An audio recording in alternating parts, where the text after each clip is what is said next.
Hey, how's it going, everyone? Saintsfan here, and welcome back to another episode of Monday Mailbox, a series where you guys get to ask me questions and I give you guys my answers and opinions. And this episode is actually brought to you by G2A.com. It's a site I use a lot. You guys probably know it. They have so much stuff in the site. For example, shark cards on this site, they're super cheap. You can get the $8 million shark card for $40. That's $60 off. It's absolutely crazy. If you play CSGO, they have skins, they have keys, they have cases, all that stuff you can buy.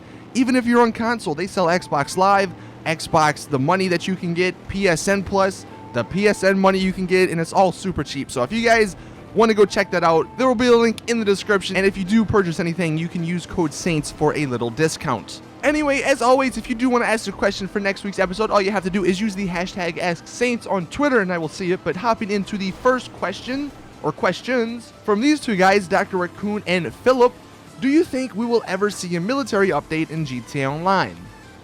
Do I think we'll ever see a military DLC?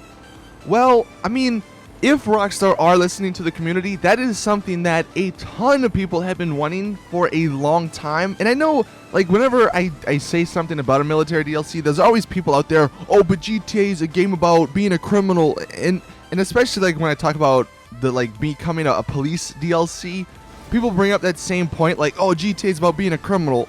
It's a sandbox game. It's about doing whatever you want. And a lot of people do want to be a military guy or a police officer and dress up like them and have the, you know, the vehicles that they use and stuff like that. So if Rockstar do listen to the community, we might see that. I mean, if we got a DLC with just some military clothes, the addition of, like, the hunter, like the actual hunter, not the savage, maybe a couple other, like, military style vehicles, that would be pretty awesome. But I would hope we get some sort of military related DLC in the future, or at least military, like, update. Next question from JF. He says, do you think they're ever going to add those color jackets in the ones you showed in the video? Now, and if you don't know what I'm talking, or what he's talking about, I'll put the picture on the screen.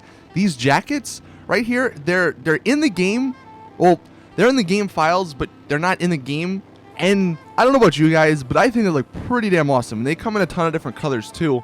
What I think is going to happen with these, unfortunately, they're going to add them, whether it's in the next update or a future update, but they're going to add them into some adversary mode, and it's going to be exclusive to that. We're going to have to do some stupid glitch to get them to be saved to our outfits, and it's going to be unfortunate. But I think, unfortunately, what's going to end up happening is something along those lines where we're going to have to glitch the outfit to save, because they're not going to add them to, like, the clothes store. Next question from Tyler. What are your thoughts on a nightlife update, including nightclubs, bars, new mini games, and more tuner cars?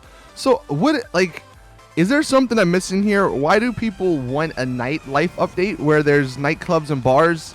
Like, yeah, the new mini games, maybe, like, dancing mini game or something, that doesn't really sound that exciting.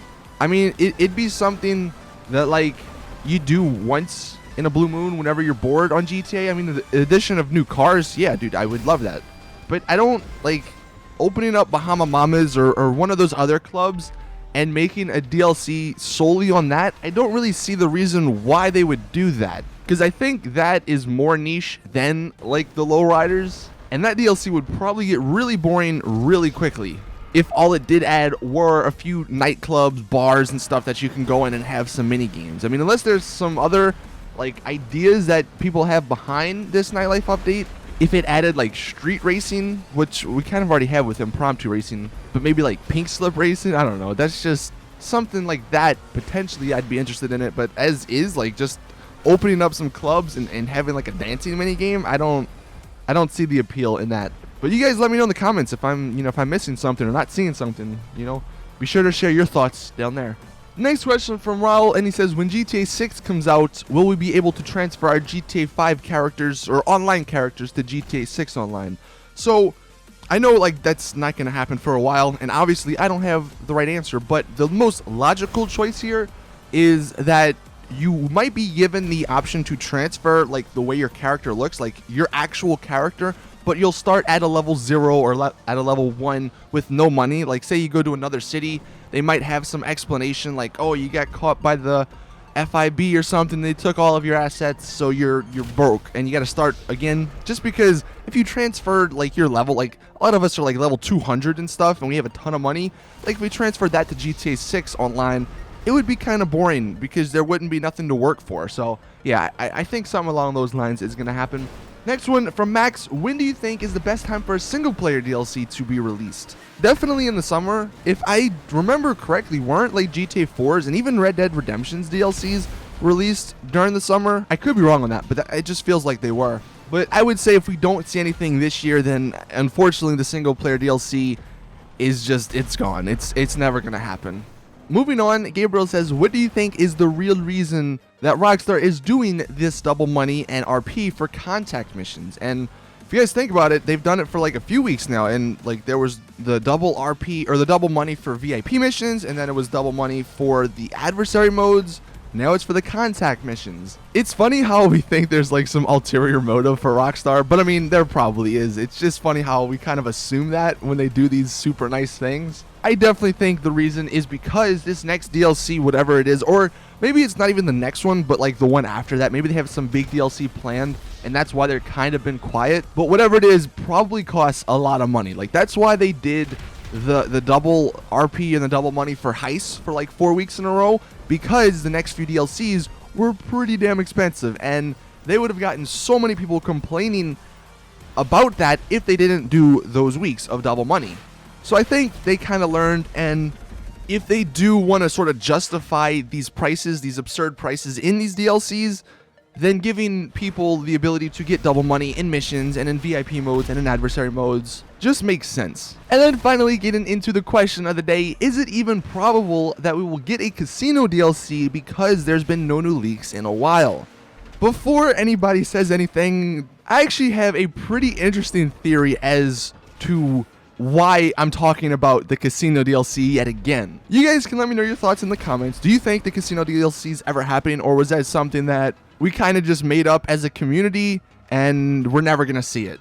The reason I'm bringing it up though, and he mentioned it in his video, in his question, that we haven't seen any new leaks in a while. The last really big, actually the last leak at all, was the whole Dragoon stuff when he came out with his yacht info and lowriders info, and it was kind of funny because we all assumed that was fake. Like there's no way a yacht's coming to GTA Online, but it eventually did, and we learned through that leak, if I remember correctly, that they've been working on that, you know, Executives and Other Criminals DLC for quite a while, like since I think it was like mid 2014. I think, and I could be wrong on this, but it was like 14 to 16 months. For whatever reason, I feel like that's the number. I could be wrong though, but regardless, they were working on those DLCs for quite a while.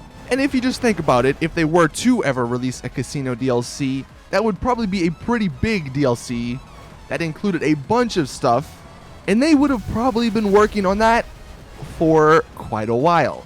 Now, taking that all into account, thinking back about a year or two ago, I don't remember when these leaks actually happened, but if anybody remembers the casino leaks where they had like bits in the game files, they had like audio recordings of certain things, they talked about pink slip racing, all these leaks that could have been cut content, could have been stuff they planned but just didn't do.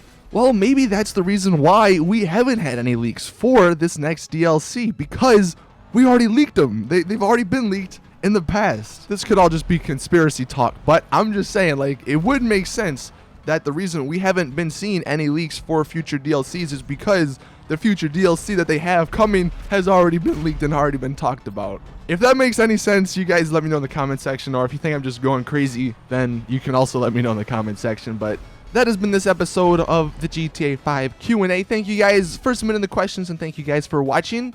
Drop a like if you did enjoy, subscribe, let me know all your thoughts in the comment section. See you guys in the next one, and as always, it's your boy Saintsfan. I'm out. Peace.